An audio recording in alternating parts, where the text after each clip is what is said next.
All right, cool. Thanks everybody for joining for the April mastermind here for the Stockton REI Network. I appreciate all of you for coming, tuning in. In terms of the agenda, I want to go over introductions, updates on Stockton. I have a few interesting points that I wanted to bring out. As some of you know, I live and grew up here in Stockton and kind of in tune with the community here. So I thought I'd give a few updates on things that I've been noticing and been working on that might be insightful for us rental property investors. And then we'll go into an open discussion with the topics that were submitted at registration. And then the last few minutes, we'll do announcements. So we're going to do introductions first. So talk about your name, where you're from, your real estate investing experience, and what you're hoping to get out of this group and this mastermind. What are you hoping to learn? So I'll start us off. I'm Willie Marquez. I'm born and raised in Stockton and currently live here. I own about 10 rental units. Most of them are in California, but I have a few in Indiana, in Indianapolis. Mostly focused is single family homes, but I'm starting to transition over to multifamily. And I also have created a rental property app that helps rental property investors calculate cash flow and find deal flow. So working on that as well. In terms of what I'm hoping to get out of this, it really is just to give people who are interested some assistance any way that I can. Like I mentioned, I was born and raised in Stockton and pretty in tune with the community. So I'm just trying to help anybody who needs some advice and whatnot. So we'll go down the list here. Jason, if you don't mind going next, and then we'll go with Matthew and then finish out with the needs. All right, can you guys hear me? All right, Jason James. I'm originally from Los Angeles. So I've been out this way in NorCal and the Stockton area for the last 25 plus years. So I'm a NorCaler now. In regards to my experience investing, I've been investing since 2018. Currently, I'm focused on out of state, really focused on Michigan at the moment. I look to expand in some other states probably by the third quarter this year. What I'm looking for, just looking to network with like-minded individuals. I love real estate. I love talking real estate, learning from others, sharing what I've learned. And then, just, networking and hopefully when I start investing in this area in the next couple of years, I'll build some strong bonds to kind of, maybe some partnerships and things like that. So. Awesome. Thanks, Jason. Matthew, if you don't mind going next, and then Vineet closing us out here. All right. My name is Matt Stark. Started wholesaling about 18 months ago, and that's pretty much all my experience. I don't have any rental properties yet, but we're just trying to roll everything back into our marketing. My background is in marketing. I have a bachelor's in marketing. My partner does the sales, I do the marketing. Right now we're marketing in California and Michigan. We're going to do Texas next, but I guess the first thing I'm looking for is people that are buying properties, so that obviously when we get a wholesale deal under contract, that we can assign it to someone that can either flip it or fix it up and rent it out, that sort of thing. As far as what I'm looking for in the group, I guess I wasn't really sure what to expect, but I figured that there must be at least one other wholesaler or someone that has some experience with marketing. So, obviously, rubbing elbows with other people that are in marketing or that do any marketing, that, a mastermind in marketing is obviously a good thing, because what's working with AdWords, what's working with this, what's working with that sort of thing. That's pretty much it. Awesome, Matt. Welcome to the group. I will say, we can talk about this later, but I've been, as my full-time job, I work in e-commerce in sales and marketing for the past 10 years. I've been working in sales and marketing. I currently work in sales and marketing at Wish. So I'm kind of, that's kind of like my corporate expertise, but I think we might have something that I could probably help with the app that I'm building. So we'll chat more for sure. Vineet, if you don't mind closing us out here, that'd be great. Sure. My name is Vineet Singh, and I live in the Bay Area. I've been investing for like 5, 6 years now. I have most of my properties are in California, and I've invested in some in syndication as well, and then in Bitcoin, thinking about Bitcoin. But jokes apart, and and yeah, to get something out of it, I like to network, listen what other people are doing, and adjust my investing strategy according to that. I have just right now I'm in California. I'm thinking about outside of Bay Area also, and outside of California also. That's why I'm here. Awesome. Thanks for coming, Vineet. So awesome. Thank you everybody for coming in. All right, let's keep going. So I wanted to go over Stockton updates. I came across this interesting article here, how computer mapping could help Biden find and fix polluted neighborhoods. I recently posted a YouTube video where I mentioned about Stockton's interesting geographic region as it relates to the rise of e-commerce, which I mentioned earlier is my specialty. Stockton is in a unique position just because it's central to Sacramento, central to the Bay Area, central California, really, and I-5 and I-99, basically perimeter Stockton. Which is great from a transportation piece and from an e-commerce piece, but from a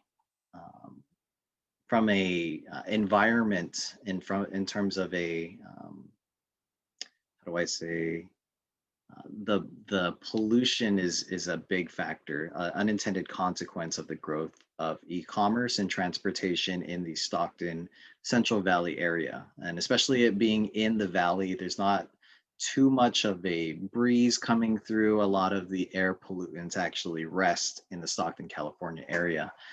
And if you actually look at the health outcomes in Stockton, it is largely impacted and shows a high rate of asthma, high rate of other bad chemicals that are in the air. And so this has come to light for me because I'm actually a part of a steering committee within the Stockton community, the southern South Stockton, that's largely impacted by this, where the state of California has allocated funds to neglected neighborhoods, largely minority low-income neighborhoods that have some of the worst pollution. And so I thought this was super interesting because, Biden's in the administration now. They're starting to really pay attention to these polluted neighborhoods. And you can see here in this excerpt that I'm calling out high air pollution and groundwater contamination, high poverty, unemployment, and asthma rates are highly impacting the Stockton area. At the same time, as we're acknowledging the higher pollution here, Biden's administration of cleaning up the environment is leading to a lot of financial investment, largely infrastructure plans and clean energy investments. And I will say, as being part of the AB 617 steering committee, we're given millions of dollars to decide how we're going to resolve and positively impact the health impacts of the people in the Stockton community. So I thought that this was interesting to us real estate investors, largely because it implies that there's actually going to be financial investment to these neglected neighborhoods, which has an implication to the property values, the demand for people coming into these neighborhoods, and keeping an eye on those neighborhoods that have been neglected over time. I think we're seeing this play out as one of the factors that are making Stockton a little bit interesting, but I think it is in a long time horizon. If you're looking 5 to 10 years out, it is pretty interesting to see some of the improvements that the community has committed to making, such as bike lane paths, electric vehicle sharing, electric vehicle charging stations, we're going to see a lot more of that coming in the next 5 to 10 years, especially to the South Stockton area. So I just wanted to hear kind of people's thoughts about that. Is this like something that you're noticing too? Like, I'm kind of curious, like people's initial reactions to this article and kind of that statement. And anybody want to chime in? Feel free to come off of mute here.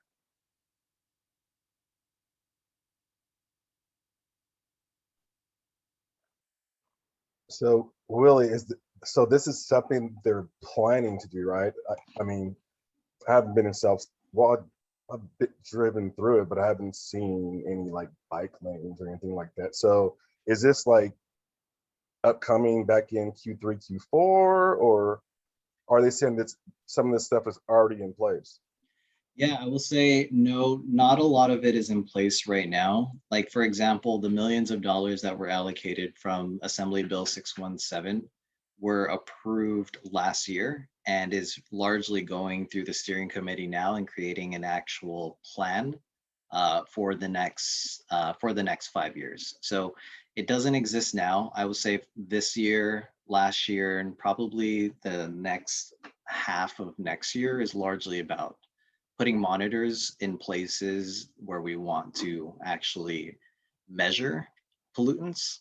But then after that is when we should start seeing a lot of that investment come true from that AB 617 Senate bill, Assembly bill, but also from potential federal investment. And then also there's been a lot of pressure on the Port of Stockton and the impact it's been having on South Stockton as well. So should I don't obviously a lot of those plans are still have yet to be come into fruition, but it is something that I'm just kind of keeping in mind for people to think about. Got it.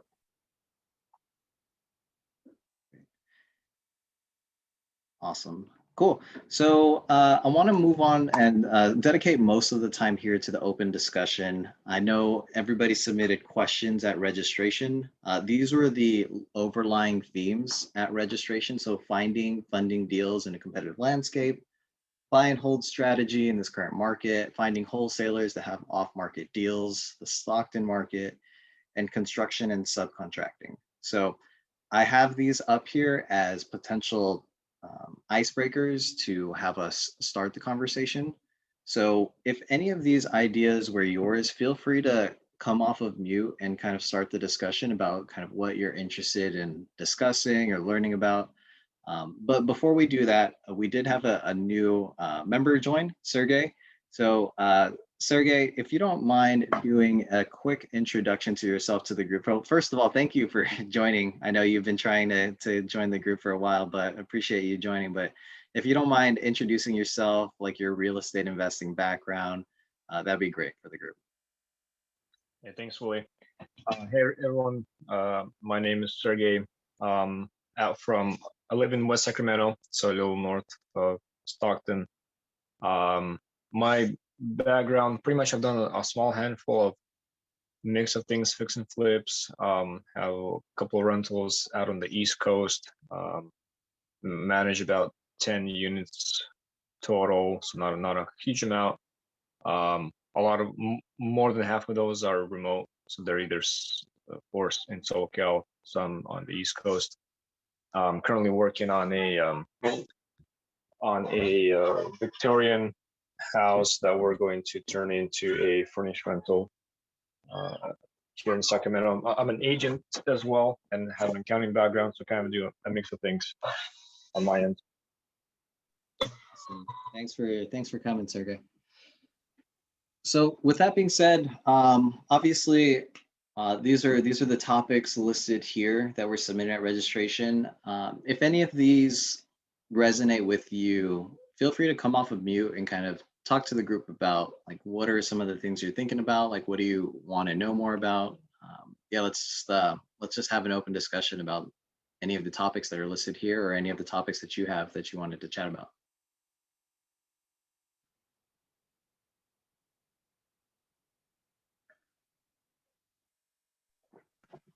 Can I ask a cool question? Because since I joined late and I know I missed some of the other introductions.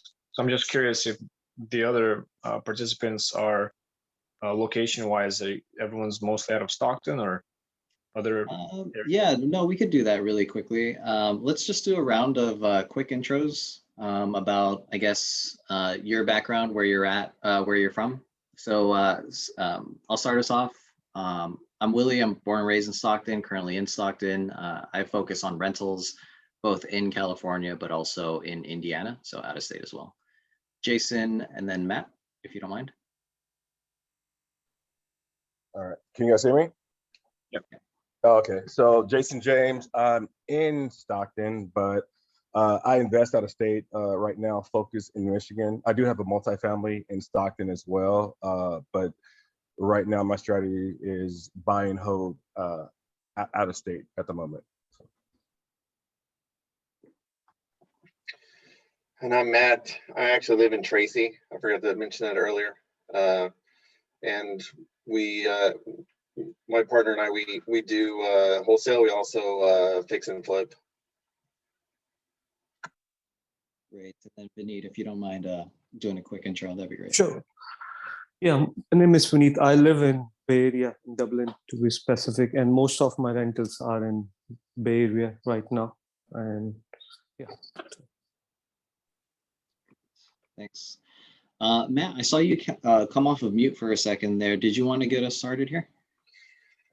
I mean, I was looking at the one that obviously interests me the most, which is finding wholesalers that have off-market deals, because we wholesale, but we also are looking for flips too. So I don't know about anybody else, but all the wholesalers that we have sending us their properties they have under contract, they all suck. So is there anything that is there any wholesaler that people know, or like, I mean, where are we going wrong? Because we just get like deal after deal that's not a deal. Yeah. Jason, you seem like you have something you want to share on that topic. Do you want to go first? I think so. You said you also focus in Michigan. Is that what you mentioned earlier? Yes, we focus in Michigan as well. We have multiple websites. So our Michigan website, it ranks pretty well on Google, and we do a little bit of AdWords. We've done Facebook ads. We actually have a property in Saginaw that we're remote flipping right now. We just sold a condo in Redford. We've done some assignments in that area. We assigned one in Iron River, which is like on the Wisconsin border of all places. So our strategy is to just canvas a state, and if we get something in the boonies, then we do our best to dispo it. And sometimes we may not be able to, but a lot of times we have some luck, like even in boony areas, you know. So that's kind of our strategy. Are you having some of the same like well, I mean, I think everybody is right now because that market's hot, but like in regards to deal flow or getting deals from wholesalers, are you facing some of the same challenges that you're facing here in California? Our Michigan website usually generates 3 leads a week on average. And so we just find our own deals in Michigan. We're not really like trolling for wholesale deals in Michigan. We're more interested in getting those in California. Got it. But it's like 80% ARV and up. Okay, got it. Yeah, I was just gonna mention in Michigan, I mean, the big thing there, what I've noticing is to be in all the big RIAs, because there's so many RIAs in Michigan. I'm in like 4 or 5 and deal with a lot of different wholesalers. And then from there, you normally get links to like private Facebook groups that some pretty good deals come through that actually have a little meat on the bone. I mean, it's still slim and far between, but every now and then a couple do pop up and they go fast. So I can definitely shoot you some information if you like, if that helps. Okay. Yeah, Matt, I'm happy to chime in here. So I will say, you sound obviously quite experienced here. I think everybody's gone like the Facebook group route. Everybody's kind of seeing like the same deals from there, and I see what you're saying. Um, I will say two unique strategies, and people who are frequent to this group have heard me say this before, but um, one of the interesting strategies that I came across was actually going to yard sales and talking to the people who have actually been, um, who are holding the yard sales and asking them the reason for their yard sales and realizing that some of them are selling, having a yard sale because they're planning to sell their home. And so that's like a great entry into getting them before they kind of commit to a realtor potentially. And I think last year when I mentioned this comment, it was largely because of people who were impacted by COVID. They had a wife or a spouse or a dad or mom who was hurt by COVID, and so they needed to liquidate. I will say now it's potentially eviction moratorium potentially expiring, or people who need to foreclose. That might be an interesting angle for you. So maybe looking at Craigslist for people who are having look like they're having yard sales, that might be an interesting approach, but also just physically seeing yard sales as well.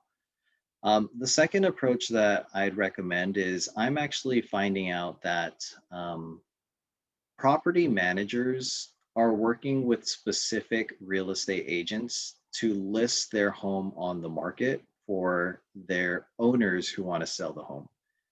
And I've found a couple of my properties through a realtor who is connected with a prominent property manager. And that property manager trusts that agent every time to sell a home that they're looking to sell. So if you're able to get in like the good graces of like a specific real estate agent who's connected with a property manager and potentially say, hey, before you list any deal on the market, do you mind like letting me see it? I think that's been pretty successful for me for the Indianapolis market, where the specific realtor I'm working with continues to get listings from a property manager, and I get first access before they even list it on the market. So I think that might be an interesting angle. I know it's not from a marketing perspective, but it's a two unique alternatives there. Anybody else want to chime in on a kind of the wholesaling and off-market deal approach that they're having success with here?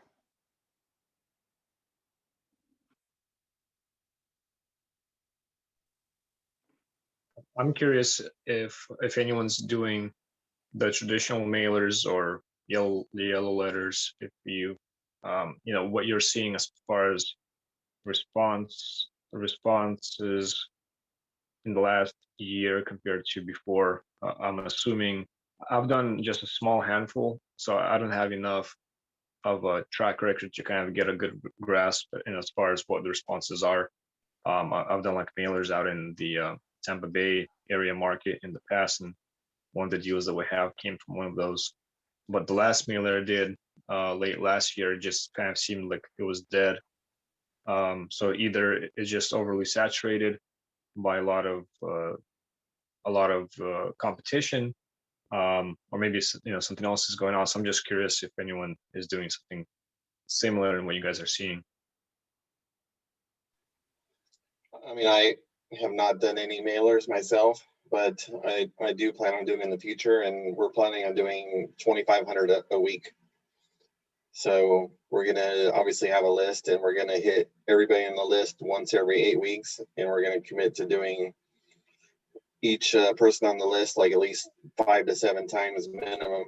So as far as that goes, I would say we're budgeting $5,000 a month on our mailing campaign. I think anything less than that, it's going to be really herky-jerky as far as results. So, I mean, if you did one mailer and you didn't get anything from it, then I would say that from what I've researched, that consistency is the number one thing in the game for that. Yeah, and I think I got lucky with the one I got. So I know it's not even something to kind of compare to.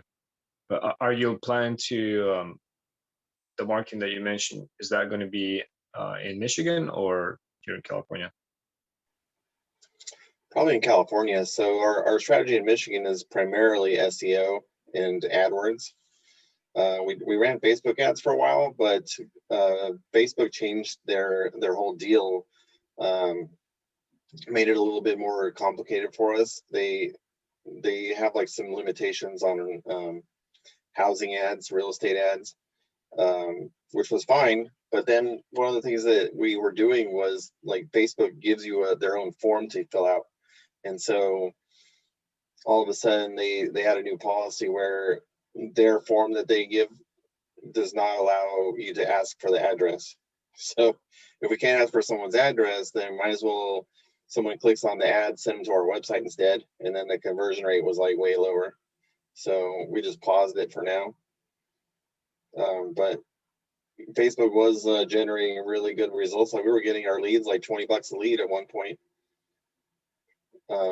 And then it went to like almost like infinite per lead because I think we burned through like $500 and got like no leads and just paused it. We got to figure out what to do next with that. But some people say that they're getting good results with Facebook ads, just sending people to a landing page on their website. But you know, obviously, when somebody clicks off of Facebook, then you really got to resell them almost.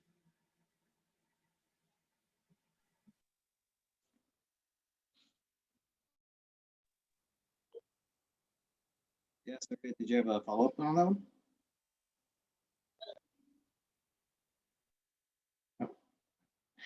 Matt, I'm just kind of curious. Obviously, it seems like you have your plan outlined here. Given the market and I don't know, eviction moratoriums, foreclosure moratoriums, kind of curious about like what your thoughts are in terms of the market going forward.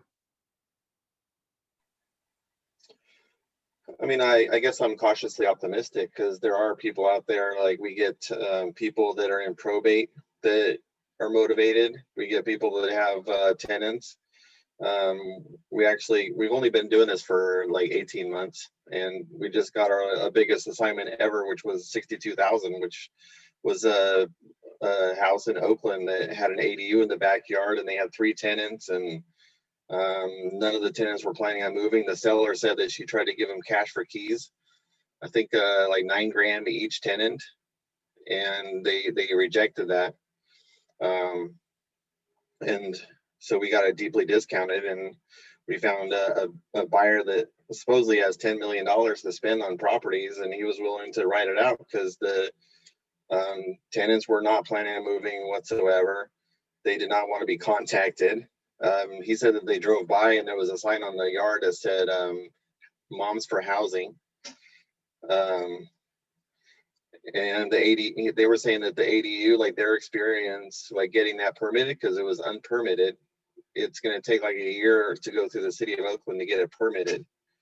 And so, but they were still willing to buy it. They were the only buyers that were interested in the property, and we thought we would do better. There was people begging us, you know, like. We had offers that were like $40,000 higher. But she was just so motivated. She was so done with the tenants and just wanted to be done with the property.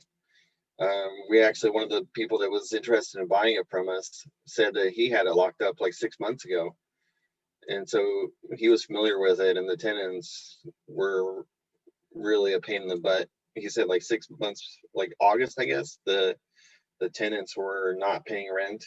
The seller told us they were paying rent. I don't know. I tried to call them once just to see what they would take for cash for keys, but they didn't even answer the phone, didn't call me back, nothing. So I don't know what the deal is, but I would anticipate like Oakland for sure. California, definitely there's going to be a lot of tenants that are probably going to hunker down, I guess. And then at some point the seller is just going to be like, just name your price. I just want to be done. Because he locked it up for like, I want to say like $80,000 more than what we locked it up for. So she dropped her price $80,000. She said that another wholesaler walked the property. The tenants were belligerent to the guy walking it. And so that he didn't even make an offer to even lock it up. So she just told us, give me an offer. She countered us like $5,000 more than what we offered her, and she took it. So I would anticipate more deals like that in the pipeline, that there's going to be some sellers that they just want to be done with it no matter what. And then probate, I guess, would be the next one. I think obviously with probate, people are just wanting to split the money. So whoever the people are inheriting a home, if they can sell it faster and get their money out and split it and move on. And also because a lot of people, when they pass away, they leave their house full of stuff, and then the family doesn't want to even deal with it because it's just too emotional. Or if they inherited a property from an estranged family member or whatever, then nobody wants to, go through all that stuff and determine what's worth keeping and what's worth, chucking and that sort of thing. Just sell the whole thing as is, as a package. Some of them have like it's like a car lot, just abandoned cars everywhere. Like, you never know. I mean, we had a couple potential deals that fell through, like in Stockton, that I remember. They had like cars. It was like a 1 acre lot with cars everywhere. So yeah, I think those are the two that I foresee. I also would say another trend is that a lot of flippers are paying more than they normally pay. Because traditionally, like when we're doing a flip, we price it like 70% of ARV minus the rehab. And I would say a lot of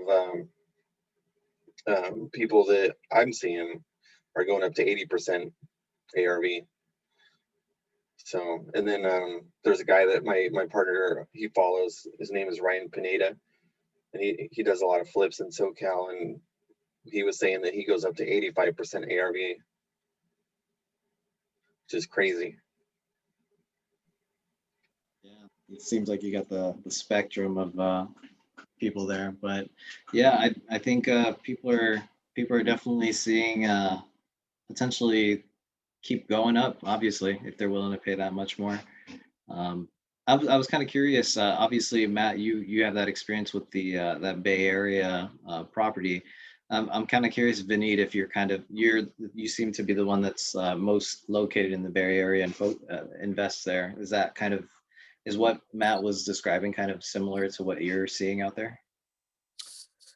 So Oakland is unique in that sense. Right now, we don't know what real thing is. Right now, there are too many rentals on the market as well, and is sitting on the market since there's no office going, right? So it's a mix of both, and then there are properties like that, like the way the Matt mentioned, like there are tenants, but that is usual Oakland, right? That's how Oakland is. There are tenants, the older properties, all the triplexes, or like they are like unpermitted ADUs. So you find that all over Oakland. So that's usual. But right now, the real situation we will know once things open up and how the San Francisco thing comes up, because that will drive the rent or the property prices. I think right now the prices are up, there's no inventory, so everyone is looking to sell. But in general, if you look at the spectrum, not Oakland, but the west and coming down towards the Fruitvale area, there are tons of rentals on the market right now, and they're just sitting. So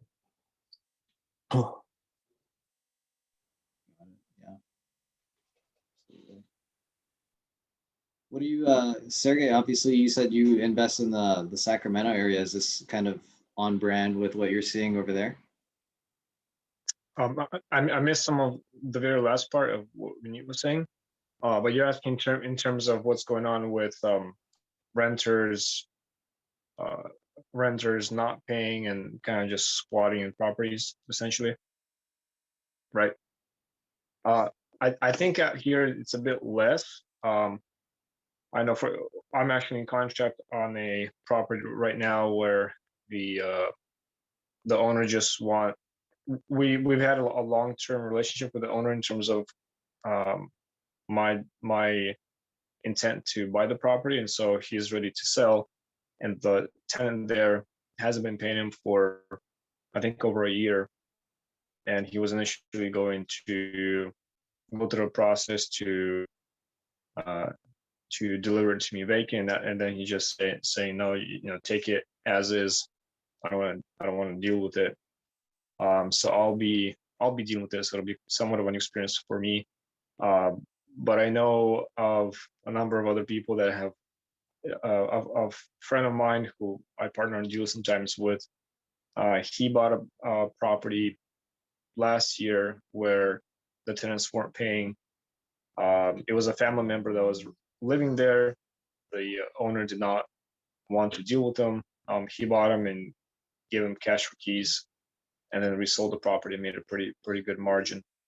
So there, it doesn't seem like that many. I was expecting a lot more people to be taking advantage of the pandemic and not paying rents. I haven't seen it as much as I thought we would.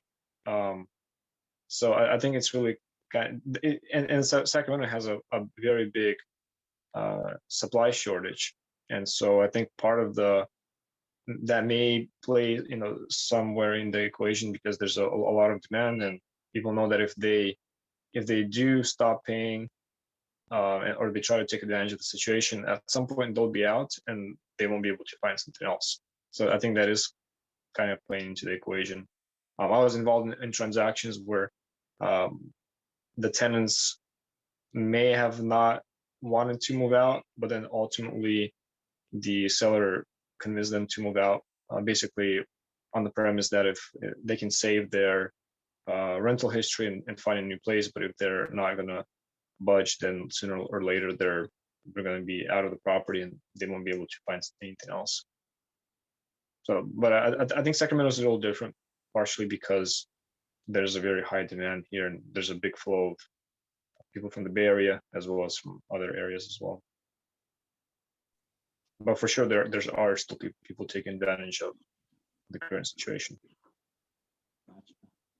Yeah, I'm kind of curious. I guess moving on to this second bullet point, along the lines of what Sergey was saying, I'm kind of curious for those of you who are rental investors, what are your strategies at this point, given how the market is? Are you looking to hold it? Are you looking to sell, given that you're at the top of the market? So I guess for people with rental properties, kind of what's your strategy given the market that we're in?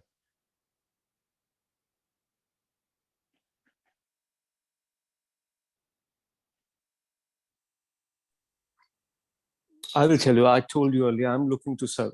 So I'm just looking to sell one. And primarily because I think that area is appreciated, and I don't think I will get, if I sell now, I will get the best dollar I can get right now. I don't think I will ever get it, since there's just nothing on the market right now for that kind of property. So Gotcha. Yeah, I think it depends on what your alternatives are. We don't have that many rentals to maybe kind of have a lot to say on this, but I do fix and flips as well. And like the last one that we sold right before New Year's, we could have kept it as a rental because we got it at a good enough discount. We sold because we just preferred to get the cash and reinvest into something else. But part of our decision was due to the area that the property was in.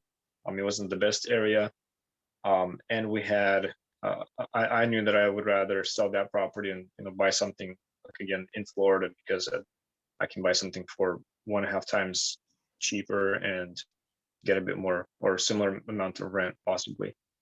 And I wasn't sure. I mean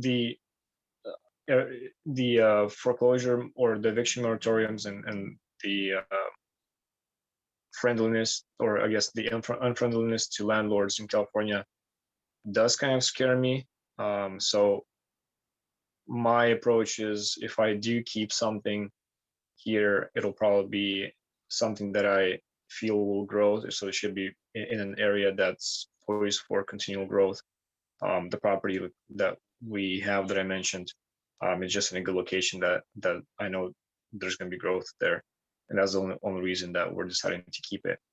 But otherwise, I feel a bit more comfortable in some of the out of state markets, like the Southeast, that will feels like there's going to be growth there as well. But at the same time, um, you won't be penalized as much for being a landlord there compared to here.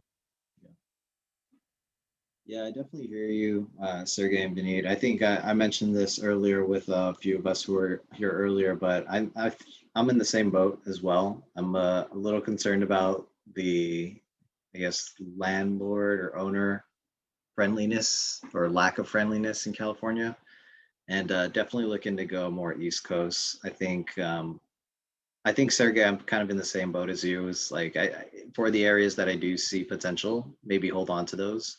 But for those that are a little bit more risky or a little more concerning, potentially looking to transition that to out of state. I don't know if any of you have heard of rentals to retirement. They're pretty big on bigger pockets, but I think that's definitely a wave that seems to be going on. Is kind of this kind of catered white glove experience of people who are helping investors from high wealth areas go to these kind of low price, high cash flow areas on the East Coast. But yeah, I thought to mention that. Is that pretty much like a turnkey style Yeah, provider? so I'm not sure if anybody has anybody here had experience with the rentals to retirement or looked up on them before I kind of say. No, no. Okay. Yeah, my buddy, he works in the Bay Area and he's been in conversations with rentals to retirement. But yeah, basically it's a company that it acts as the wholesaler as well as the flipper to get it to be a turnkey. And then I guess what their angle is that they will identify the home, buy it, fix it up, and then get somebody to lease it for an extended amount of time, almost like a 4-year commitment. At the same time, they will guarantee that they've made repairs to anything that has a expected life of less than 20 years to get like set you peace of mind that there won't be any repair costs, and then by having that long lease there won't be any significant vacancies. So I think it's pretty interesting for investors who are more risk averse and definitely want somebody to handhold them through the process. They're not going to maximize their profitability, but it helps them kind of diversify their investment. Yeah, they're pretty big on bigger pockets. The CEO is pretty active there, but I just thought to put that out there. Cool. We have a few minutes left, but I wanted to make sure we left time for anybody who wanted to talk about any other topics listed here or not listed here before we close out. Feel free to come off of mute if there's anything that's kind of top of mind that you wanted to chat about. You mentioned that the group has a website. What was that? Yeah, the StocktonREINetwork.com. So that's our website. I list all of the recorded videos on there. So that's the main way to get in the know here.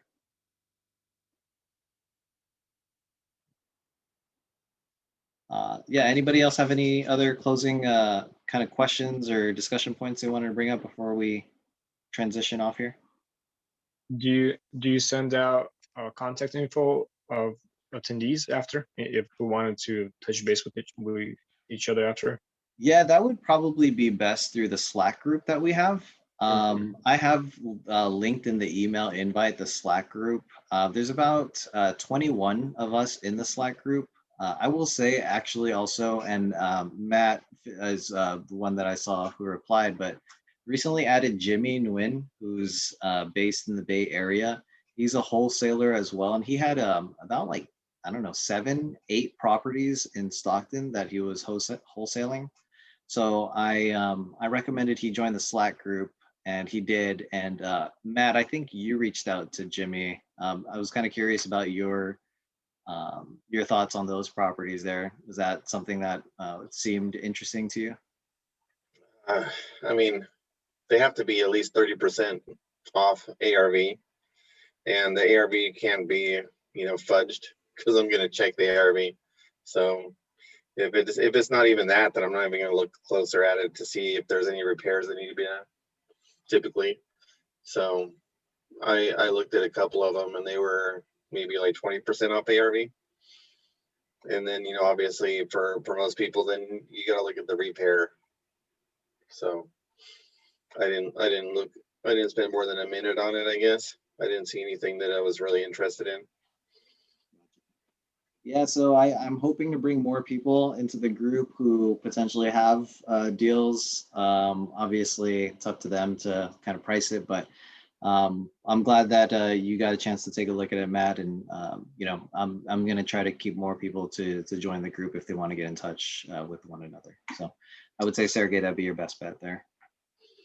I will say though that if we do share a deal, then that's because we've determined that it's a deal. We don't usually, like, you know, shop other people's deals. Yeah. And our deals are usually something where the investor has to be able to make money, and we know if they're going to make money. We know how much, and we know how much we know where we have to be and how much we can assign it for. So we're not like some of these other people that you would find on Facebook that are shopping, you know, not deals. So Yeah. I just wanted to say that about us. No, for sure, Matt. No, I appreciate you giving us the context. And yeah, on those Facebook groups, I do see the people you're talking about who are just resending other people's deals and adding 2,000 or 3,000 to it. It's I guess it's something that people want to do, but yeah, it's kind of sketch. We actually had a deal. It was in 29 Palms, and we were in at like 155, and that was the highest we could go. And the seller just came back and said, hey, you know, I found another deal that was higher, you know, by like $10,000. So we knew how much he locked it up for. We tried to find out who they locked it up with, but like the next day, like there's these people that like just send me like 10 deals a day, like separate emails, like as they get them, almost like stream of thought when they're like finding them on Facebook. And this lady was like shopping our deal that we lost out on for like 195, and the ARV was like 235. And so, you know, it made no sense. So, you know, hopefully the seller can, because obviously a lot of wholesalers, you know, the seller thinks that it's a flipper. He doesn't know that the guy's shopping his deal. And if the guy can't find someone at the right price, then he's gonna either, you know, ghost the seller or give it back to the seller, and he'll be back on the market. So Right. hopefully it'll work out for that seller. But obviously if it doesn't, then we can follow up with them in a month. But that's the kind of thing that we're seeing a lot, is just the hot market, and we have to stick by our numbers, you know. Yeah, the hot market and people knowing how to copy and paste for sure. Great. So we're at the last few minutes here. I think just talking about Slack was, and also I also highlight here kind of that deal that we were talking about with Jimmy talking about some of the properties he listed. So I would recommend, if you're not already on their Slack group, to join the Slack group. This is the best way to get in touch with one another and ask any questions or any follow-ups. Also, I'm going to shamelessly plug here. I have an app that I've been working on. It's called the Rental Property Dashboard. It's a way to just calculate your cash flow. And we have some exciting updates coming up in the future where we're going to be starting to add some deal flow into the app. So feel free to check it out. Let me know if you have any feedback. You know, I spent quite a lot of time on there, so appreciate you taking the time to look at that. But that's going to be the end of our April mastermind. I want to thank all of you for joining. It's a great discussion, and let's feel free to continue to have that discussion on Slack. If you have any questions or want to chat more one-on-one with me, feel free to reach out to me on Slack as well. But stay tuned for our next mastermind in May. We'll have that probably in a couple of weeks here. But in the meantime, hope all of you stay safe and do well, and happy investing. Thanks everybody for being here. Appreciate it. Thanks, Willie. Bye, Thanks, everyone. everyone. Thanks. See ya.